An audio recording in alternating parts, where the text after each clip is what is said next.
were attacking New York City. But because the air was so polluted, he decided to leave. So the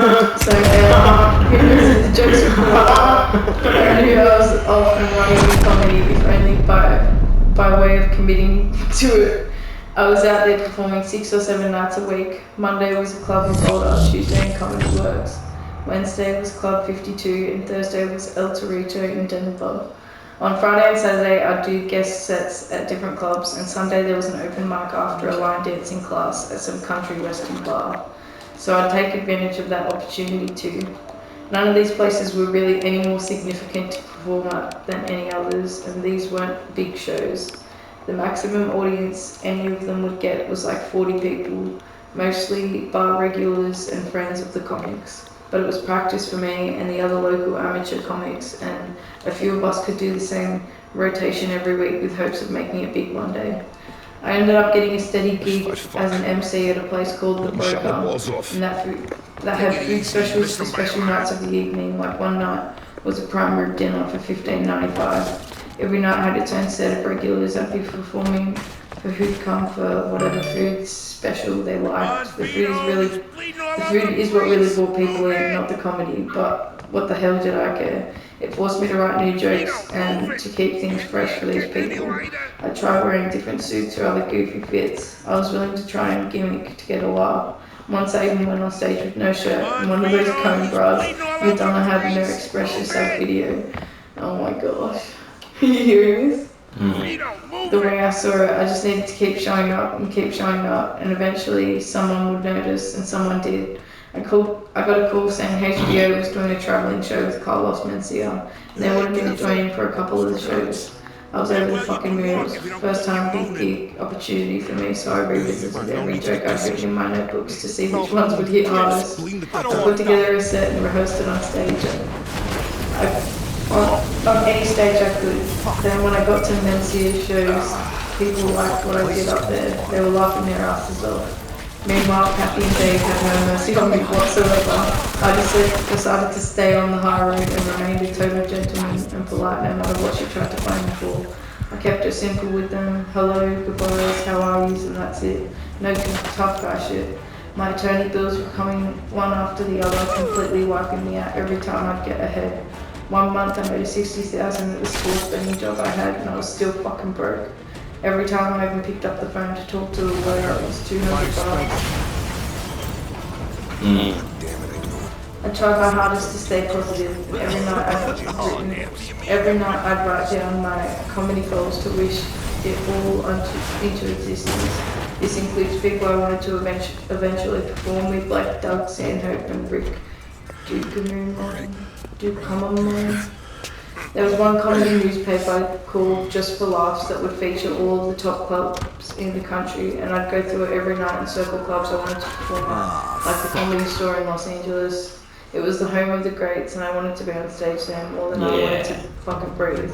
I wanted to mind my own business and play nice with Kathy and Dave, but they refused not to let up. Or they refused to let up. By the holidays the next year, they continued pushing drug abuse allegations on me to keep me away from Jackie. When I got a word from my attorney that I wouldn't be getting Jackie at all the holidays after a year of being patient, I fucking lost it. I ran to a buddy's house down the street, knocked on the door, and his wife answered. I'm sorry to bother you, but I have a piece of meat I want to cut up, and my ex-wife took all of my cutlery. I told her, any chance I can borrow a big knife? She didn't think twice, and she handed over a giant chicken knife. I got in my car and drove to Dave's office. It was fucking over. I'd already decided I was going to stab this guy to death, get life in prison, and my parents give me money for a fax machine so I could fax jokes from prison to jail. That was my plan. I'm not putting up with this shit anymore. I screamed out loud to myself the entire drive there. When I got to his office building, I stopped my car and I walked inside, booking it right past the receptionist. I got in the elevator to tell him, good morning. A woman sitting at a desk on Dave's floor said to me, can I help you with something? It's Dave here. I'm a buddy of his. Dave went out for lunch. He took an early lunch today.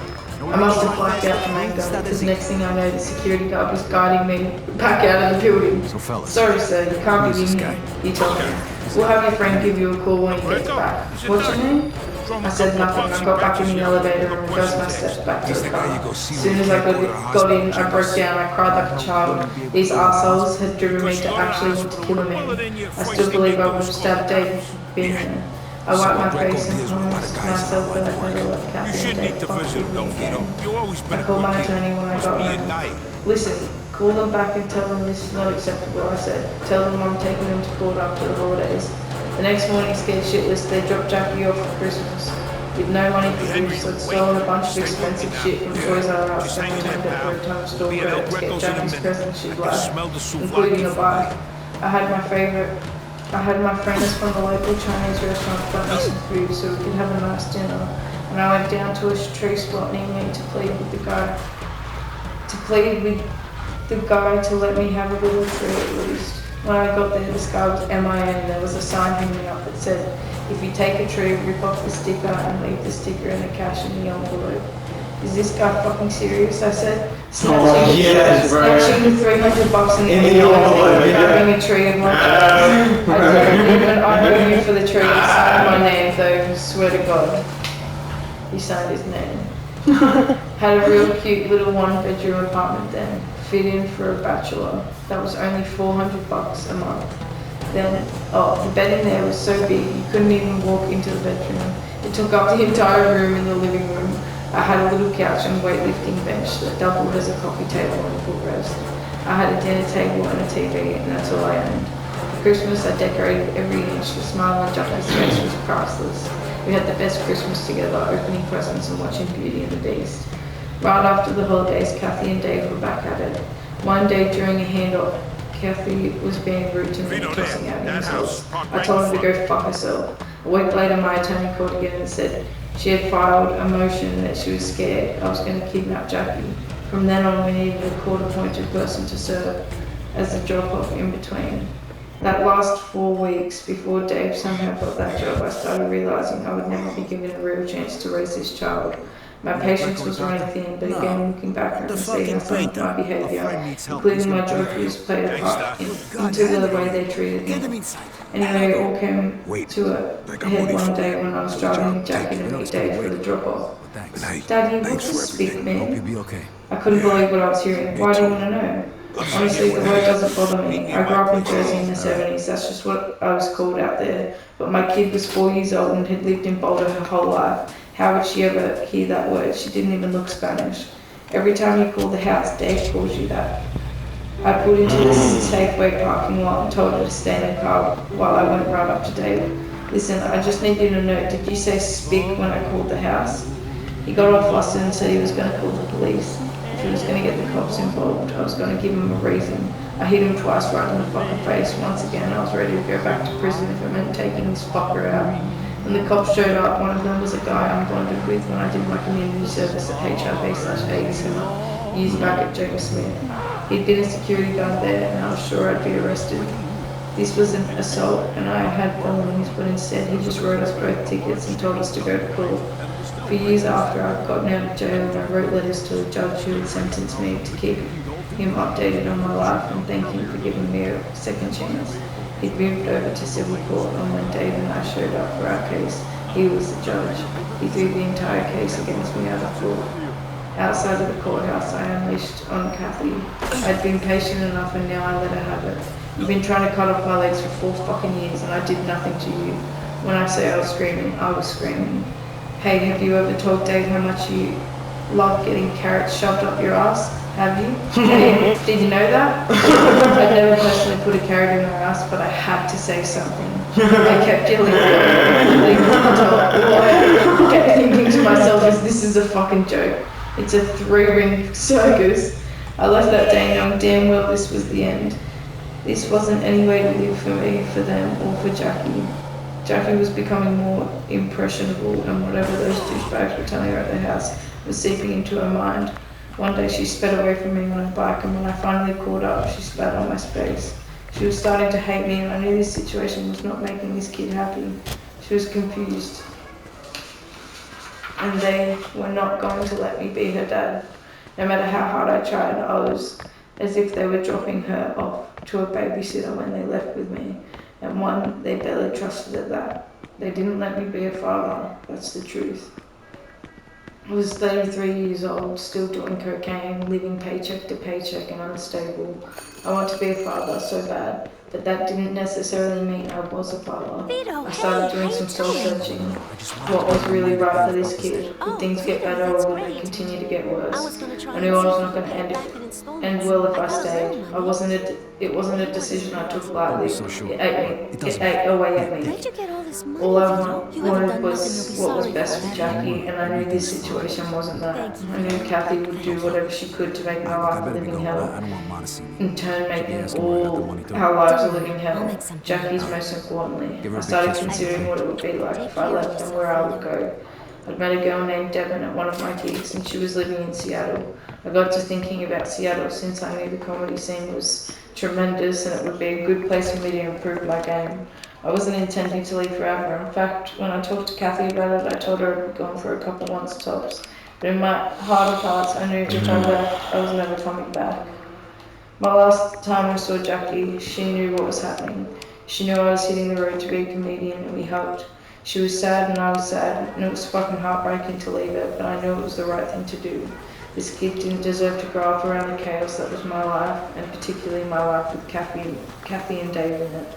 Jackie deserved a life of normalcy, no fighting, nothing like that. She deserved the right kind of childhood, and the only way I was going to get that is if I disappeared. You know what's fucked up about that too is because he's still famous and still, does podcasts with Lee and stuff like that. She's been watching him for like the last 8 years or however long it's been. She's just been watching him the whole time. So like, bro, whatever the mom or Dave ever said to her about who Joey is, it's all fucking evidence online.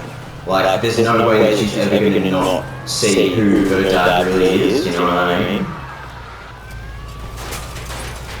Like, how are they going to keep you in the dark about your famous dad?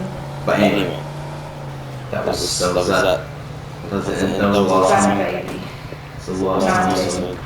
First time I went to a comedy underground in Seattle, I remember staring up at it in awe. This club was a staple to the Pacific Northwest. As I stood there, a weight lifted off my shoulders, just thinking of the opportunities this place could bring me. It made the string of leaving Jackie lessen, at least a little. In Seattle, I ran into this young guy in a backwards Red Sox hat named Josh Wolf. I was happy to find another East Coast guy, and he broke down the local scene for me. Seattle had comedy all over the place. I started getting on stage twice a night, 7 nights a week, performing with Josh and other fellow up-and-comers. Mitch Hedberg and Brody Stevens. I wasn't doing great at first. I was bombing a lot. I'd get up there and say some dirty shit most of the crowd hated, or my jokes wouldn't string together right, and I'd be a little too fucked up. But I was putting in the time to get better, taking every chance to practice. It's funny. I placed a guy where I had to perform in a cage. It got to the point where I was taking so many of the local spots that another comic threatened to beat me up, but I let it go. Yeah, I was a dirty comic, which meant I'd always be an outsider in this game, but despite that, I was invited to perform at the prestigious Seattle comedy competition.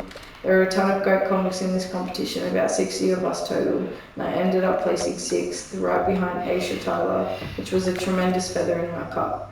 One night I was doing a show at a comedy underground, and when I got off stage, a guy came up to me and asked if I'd ever taken acting lessons. I think you could be a natural actor, he said. You've got something about you, man. You think? I asked, shocked. I've never acted. I have a pilot I'm working on for CBS, and honestly you're perfect for the role.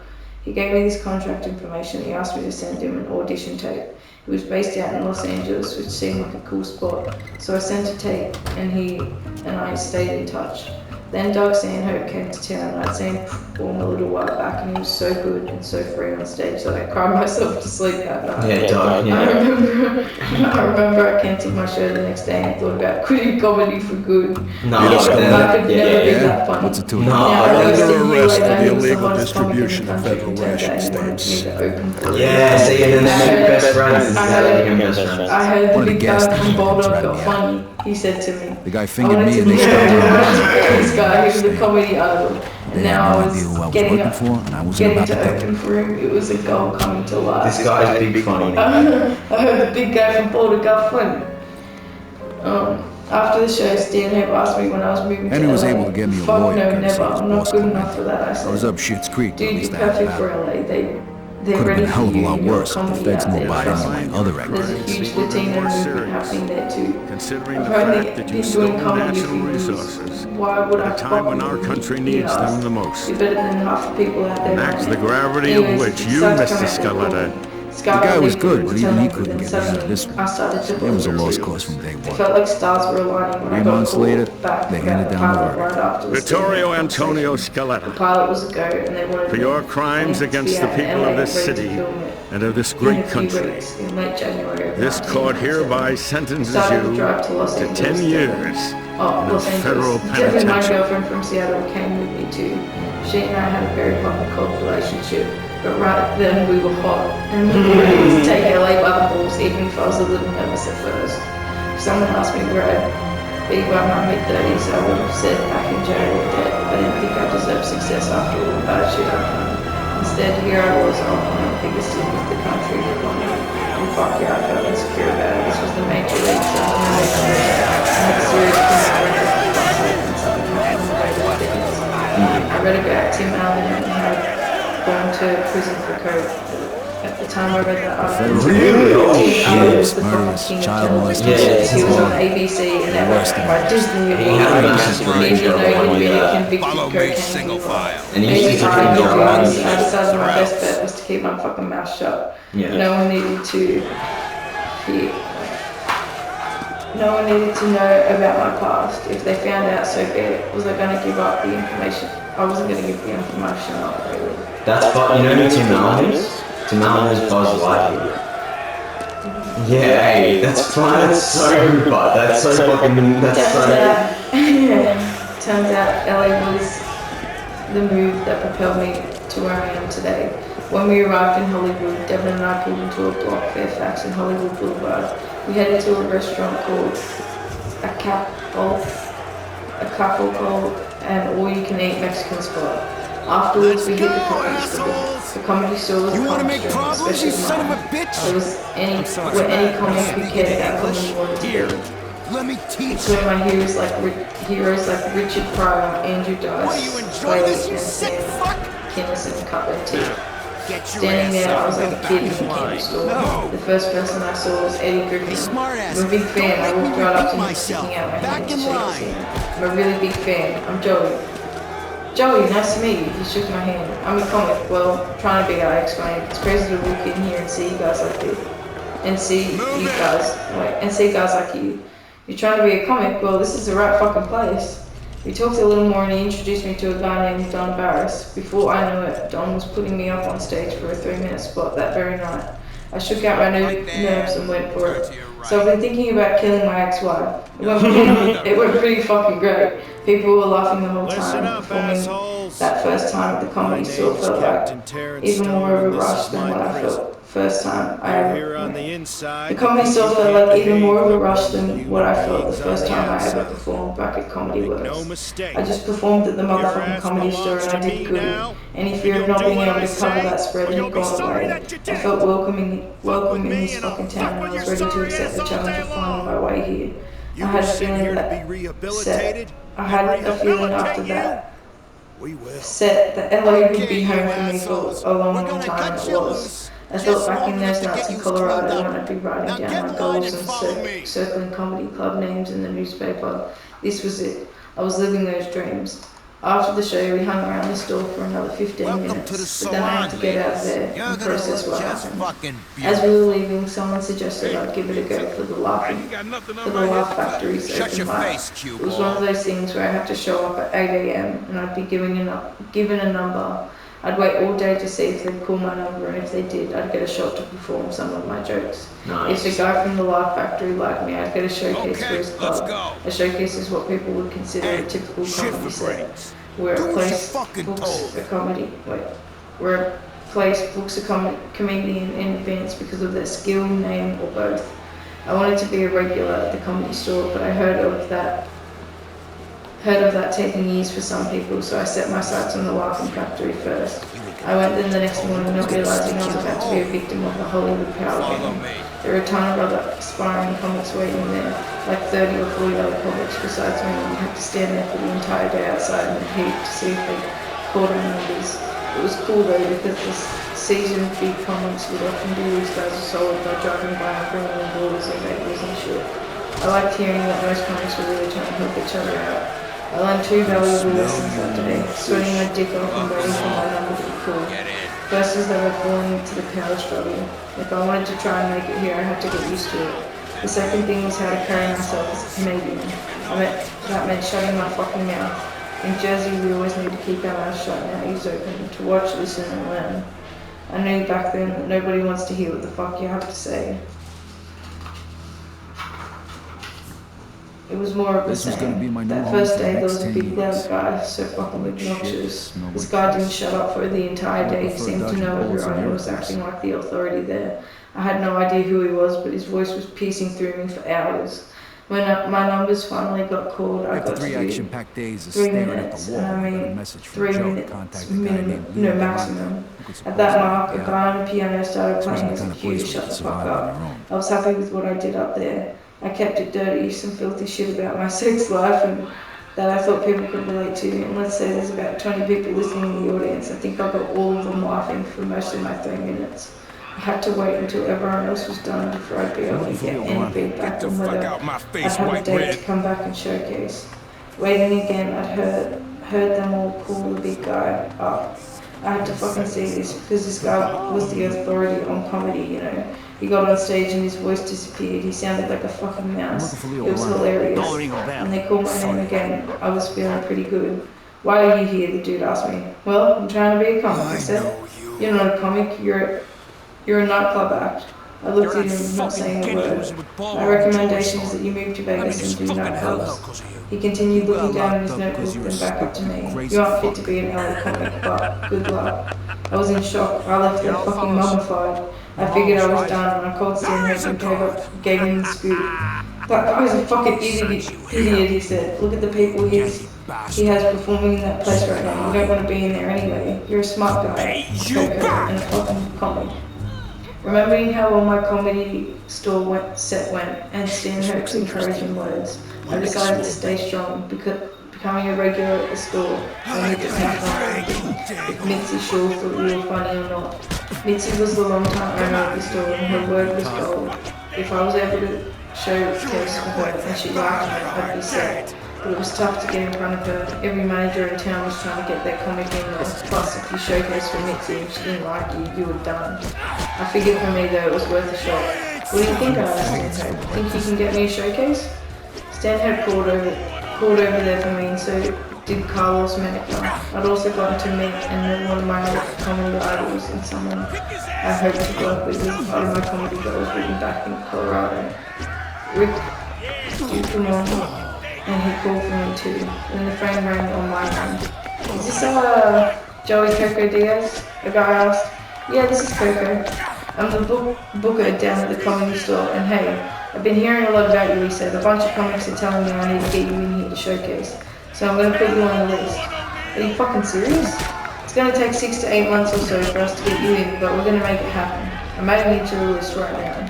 Thank you so much. I can't tell you how much I appreciate this. I'll be ready. I wasn't kidding. I committed myself to continuing to grow my comedy skills while I waited. Meanwhile, to bringing in a good job selling cigars over the phone. Cigars were fucking big back then, and everyone was selling We're gonna give you a little things, time. and everywhere people were smoking them. I was making somewhere near 900 a week, doing just fine for a few hours in the mornings. Then at night, I practiced my comedy. I went to coffee shops, improv, bars, anywhere with a mic that would let me go in a few minutes with an audience. I made a stand. If a joke fell flat, I wouldn't fucking use it again. If a joke hit, I would bring it back to another audience or tweak it to see if it would do better or worse. I kept notes on all of it, and I would also hang around the store constantly just so people got used to seeing me. I wasn't getting paid for any of my comedy, but I was still locking them all in. Then after only a few weeks on the grind, the neighbours came that I had been waiting for. The store was ready for me. I had my showcase locked up. I grabbed my notebook and put together the best 3-minute set I could possibly come up with based on everything I'd practiced in LA. The night of my showcase, Eddie Griffin did me a solid by sitting next to Mitzi and making sure no one tried to talk to her during my set. We wanted her to be fully focused. I never felt so fucking nervous I had to pump myself up in the bathroom beforehand, staring at myself in the mirror saying, "You fucking got this, Joey. You fucking got this." If I knew if I were bombed here in front of Mitzi, I'd be packing up and heading to Florida, giving up on the street. And you know what? More likely I'd go back to North Bergen and snort coke until I fucking died. You know This was my big chance. I couldn't fuck this up. Joey Coco Diaz. When I heard them announce my name, I went into a trance. Much like my first time at Comedy Works. I couldn't even tell you what I said. I blacked out. All I know is I heard non-stop laughter and it fueled me. When I got off stage, I walked up to Mitzi and sincerely thanked her for the showcase. I really appreciate you letting me get up there. It's an honor. Can you do 10 minutes, Mitzi asked? Huh? All right, fellas. 10 minutes. Can you do a 10-minute set, she asked? Yes, definitely. I'll see you next Sunday then. It was a fucking godsend. Mitzi sure liked my comedy. When I got home, I took my notebook out and immediately started putting together a 10-minute set using all of my best material and a quick filthy story about some lady I'd fucked back in Colorado who only had one leg. Ultimately, I put together a set that had plenty of dirt and shit in it, but fuck if that wasn't me. The next Sunday on my 34th birthday, I headed back to the comedy store. My anxiety was so high that I wanted to cry, but it was a different type of anxiety. It felt better. I had something to look forward to. I got up on that stage to do my 10-minute set and gave it everything I had. Cocaine will make you do some crazy shit. I held nothing back and all the pain I'd experienced throughout my life. I channeled it all into making this the best set possible, and I fucking killed it. When I came off stage, Mitzi looked at me and nodded and said, "Congratulations, you're a regular." I couldn't believe my ears. "You're funny," she added. "Hey, you should wear a dart bow and call yourself Fat Baby." Ha! Not all of Mitzi's ideas were gold, but I was just fucking excited to get the gig. To say the comedy store changed my life wouldn't be giving it enough credit. That place was it for my professional life, and soon enough my love life too. The store gave me the confidence boost I needed, and anyone who was in comedy in LA was performing there, and I was welcomed with open arms. I became a student of the game and studying what these other comics were doing, showing up every chance I could to watch them and take notes. I loved comedy before, but now I was really in love with comedy. I held onto it with kid gloves.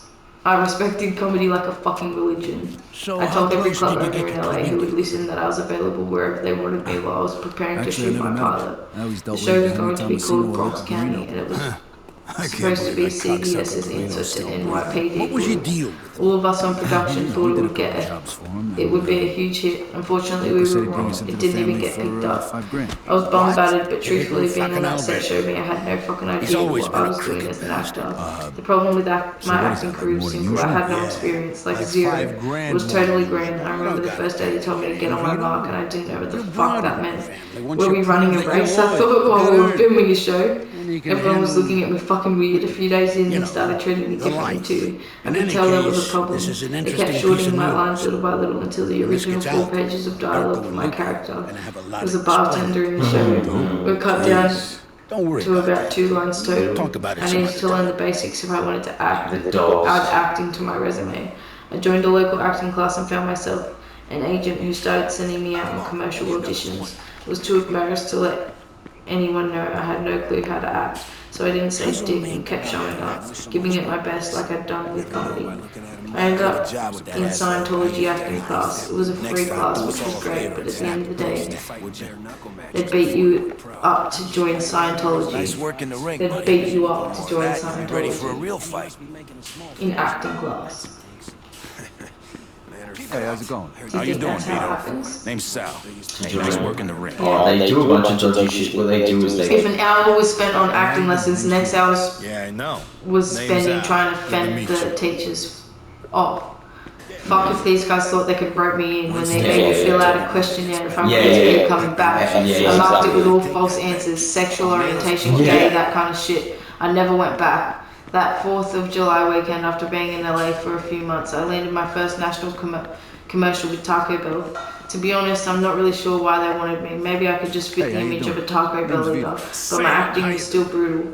They were planning to shoot 3 commercials in 3 days. When I got there, I found out my commercial was cut before we even started shooting. They told me to stick around set just in case they had a spot to squeeze me in. One of the days on set, a bunch of us, including the director, were having lunch together. Hey, he pulled me aside afterwards. He had me dying laughing at lunch today. Stay close to me, I'm going to try and get you into one of these. And he did. I made it in. Sitting there getting my shoes shined at the Taco Bell Chihuahua ran by. It was still cool to see myself on TV, but the money from this thing, holy fuck. The first check alone was 20 grand and the checks kept coming. I couldn't cash these things fast enough before the next one came. I was able to pay down my debts, but the money also fueled my cocaine habit, which had come with me to LA. I was back to doing blow 7 nights a week this time though. It made peace with my drug use. I'd made peace with my drug use instead of giving myself constant grief about it. Quitting and then starting again and then the cycle. I was just going for it. I wasn't going to live my life guessing and knowing myself. I was committing to coke. That, the way my addict mind saw it, there was no cocaine would affect my comedy for the worst. I was killing it. Love and comedy. Chapter 20. You have to fight all these guys.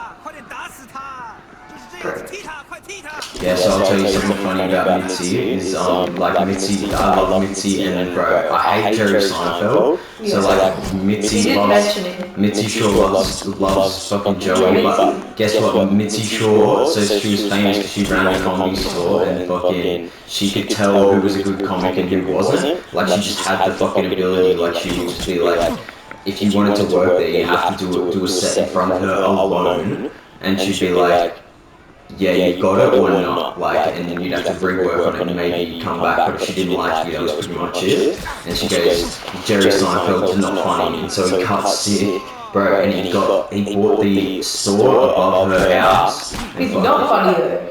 Yeah, that's what I said, that's what I'm like, bro. I fucking hate Jerry Seinfeld. Bro, and then, yeah, wait, get this, he got so butthurt. He's an okay-ish actor, but I feel like if that's the way he really talks in Seinfeld, really talks in Seinfeld, that's how he really talks in real life. Then I'd fucking punch him, cunt. Don't you love a big movie? I'd fucking punch him, cunt. That's what I'm like, he's not even funny, he does a stupid voice. Anyway, fucking, he got so butthurt that she didn't think he was funny, that he bought the store above her house, like he bought the house above her house, and used to drive his car every day and like play music and shit and be like, fuck you, and like, take photos of like, all his like fucking specials and shit like out the front of her house just to try and rub it into her. And he's like, fuck you, and then after she died he was like making jokes about how like, oh, like wearing, you know, you dead bitch. Like, that's Jerry Seinfeld, that's who Jerry Seinfeld really is. You know what I mean? He's just butthurt little girl or dude, fucking can't hack it when Mitzi Shaw doesn't like you, she doesn't think you're funny, bro. Because that's the thing at the end of the day, bro. The only people always gonna think you're fucking funny. Bro, you know who's funny? Costanza. Costanza's funny. Bro, everyone watches Seinfeld for Costanza. I don't watch Seinfeld for fucking Jerry Seinfeld, bro. He's a fucking dickhead. And the only people that think he is funny is just Jews because he's Jewish. It's like, oh, he's Jewish, he's funny. But no, he's not though. Like, bro, I can't say a single Jerry Seinfeld joke. Alright, love and comedy. One of the first friends I made in comedy in Los Angeles was a dude by the name of Joe Rogan. We hit it off right off the bat. Joe was never a criminal, never a drug addict. Hell, the guy never really even drank. I had no fucking idea why he wanted to hang out with me. I guess it was our mutual respect for comedy that brought us together. Joe would come into the store a lot and then bring him up as the guy from News Radio. One night after our sets we started talking, I told him how interested I was in TV. Any chance I could come and watch the News Radio tapings? I asked him. Absolutely, I'll get you tickets, he told me. I'd never watched a show being filmed live like that, and it blew me the fuck away. Sat in the audience the first time I went, but the second time Joe had me come to his trailer and hang backstage with everyone. I was the starving comic. That Taco Bell money was evaporating, unsurprisingly. And being on that set, I was shocked to see the amount of food they had. I was used to cheap lunch and 99-cent Wendy's burger, a 99-cent bowl of chili and a soda. When I saw the spread they had backstage at News Radio, I had to go in for the kill. I went up and started eating crackers and stuff like that, and I saw a platter of jumbo shrimp, and I stood there eating and eating. He had me laughing all day today, Joe. said to me later, "You in that leather jacket, people were terrified of you. They kept asking me about the scary guy eating all the shrimp. I fucking loved it. A normal celebrity would have been embarrassed to have their fingers still sticky with cocktail sauce, but Joe wasn't that kind of guy. He thought it was funny and invited me back. I loved getting to hang out with Joe because his work ethic really inspired me. This guy was busting his ass, and no matter how big he was, he was getting how much money he was making, or how little. Wait. This guy was busting his ass, and no matter how big he was getting, how much money he was making, or how little time he had, he'd always make it to the store for his $15 set on Friday night. Come on, Skeletta. I also loved Joe because he was honest. He kept it real. I was on stage bombing one night during a 15-minute set at the store. Jokes I had to spend enough time working through, they weren't making How you doing? Wait. I'm doing good. Jokes I hadn't spent enough time on working through weren't making sense to the audience. And it was crickets, so I eventually said to the crowd, "You're killing me." From the back I heard Joe scream, "No, you're killing me." That alone gave me the motivation to bring my A game there every fucking time, moving forward. Vito, you're To in pretend jail. every time I was the first Look at time. yourself. To pretend every time was my first time Hey, there. I already It got was all a that shit world from famous the comedy truck. store, and I was lucky to have the opportunity. Another person I became quick friends with there was Marilyn Martinez, another regular at the store. I loved Marilyn because she didn't give a fuck what anyone thought. Her comedy was dirty and she was unapologetic about it. She inspired me to continue to have a pocket way of telling my jokes and stories on stage. Thankfully, I was making friends because my living situation was fluid as fuck in LA in the beginning, and I needed to lean on my buddies here and there. As I said, I first moved there with Devon a couple years prior. Let me tell you a little bit more about Devon. She was a stripper, originally from Michigan, who looked like Kelly LeBrook from the movie Weird Science. She was beautiful, sweet, and off the chain smart, and she had a lot of layers, this girl. She had a crazy upbringing, one that isn't my place to tell, and it affected her adult life in countless ways, like my childhood had affected mine. Back then and through the years since, Devon would always have all the men over her in the country willing to pay for all kinds of shit, like 25 grand to light a pussy on fire, that kind of stuff. Devon was, and still is, a sexual boss bitch, and I love her for it to this day. Oh, yeah. When I first met Devon, she was having boyfriend trouble, so we stayed up all night and talked about it, smoked pot and giggled. Yeah. I know right away she was a bad egg, I could just smell it. But we became friends. Eventually Devon ditched the boyfriend and she started dating, but there was still one little problem. Devon also had a sugar daddy. He and I only fought once, but having him in the picture was definitely inconvenient. One of the best things about Devon was that she supported my comedy no matter what. She was my biggest fan. She was always showing up to any show that she could and laughing at even my worst material. Yeah, There you was still so you much- also you dirty bitch. So much fucking passion with Devon too. Like I said earlier, when things were hot, they were fucking hot. But when things were not, they were not. And we fought non-fucking stop and over time, especially when we hit LA, our bad moments started outweighing our good ones.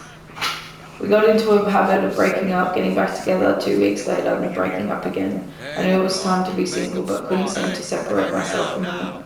Devon and I were too awkward together to remain as a couple. I needed a final reason to end it. A friend of a friend who was out in the country had given me their car to drive around for a while in LA. But when the registration expired and there was no way to renew it, I kept getting tickets. The tickets started mounting up. Meanwhile, I was living out of the car part-time, sometimes crashing with Stanhope or Josh Wolf, who is now also living in LA. Sometimes I was staying in a hotel, and sometimes if Devon and I were in a good place, I'd crash with her. On the last day of mine and Devon's relationship, we got into a fight. When I stormed out of her place, I saw that the car, which had everything owned in it, clothes, headshots, comedy tapes, boxing gloves, was towed. That pile of tickets finally caught up to me, and all I had were the clothes on my back, so I needed to get this car back. I went back inside and asked Devon to give me a ride down to the impound lot in Hollywood. The guy wouldn't let me get down to the impound lot The guy there wouldn't let me in to get the car without the registration, so I was fucked. He wouldn't budge and I wasn't able to get the car back ever, so I was fuming. Devon and I had just got done grocery store shopping before I realised the car was towed, and we had the groceries in Devon's car. Still, including a pot roast and potatoes, leaving the impound lot, and she said I was screaming at each other. We were fighting so bad, and I drove back to her place that Devon pulled over and we both got out, continuing to yell. I don't even remember exactly what we were fighting about. I'm assuming everything and nothing at all. I just remembered grabbing the pot roast and was going to throw it at the same time. She pulled me out.